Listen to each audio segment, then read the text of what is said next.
goes, they ruin the country. And you have only to look at Afghanistan, you have to look at Iraq, and other places. Now, some might say, oh, well, they're not going to be there to fight. They're only going there to fight ISIS. Well, you've got 13 assassinations that were carried out this year alone by drone attacks.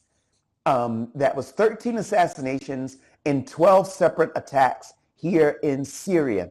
Only 2 of them, to my knowledge, actually targeted people who had links, who allegedly had links to ISIS. I can't sit here and verify that, but I can say that only 2 of the 13 actually had some type of link. Now that could be anybody. Okay, they knew some people who were part of ISIS. There are thousands of people here who knew people who went to ISIS. And you've got to understand something, that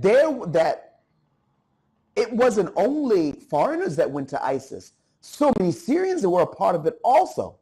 So that was a part of the social fabric here in Syria going back to 2014, 2015, 2016. But that's been largely done away with. And I'm using the word largely here because I'm not going to sit here and tell you that there are 0 ISIS elements, but I'm going to sit here and tell you, I don't know where they're operating from. Okay, wait a minute. They say they're operating from the desert.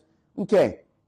We know the desert is not an uninhabited area here in Syria. You have people who go to the desert all the time for different reasons, relaxation, cookouts, this or that. So the desert actually isn't like the Sahara Desert where no one ever goes out there. But even if they do, okay, so you've got a group of quote-unquote terrorists that are out in the desert, and they're quote-unquote regrouping. I've been hearing about this regrouping thing in the desert going back at least 4 years ago, 5 years ago. And why are we not seeing any of these attacks? So I can't understand why Ahmed Shara would go there and give away his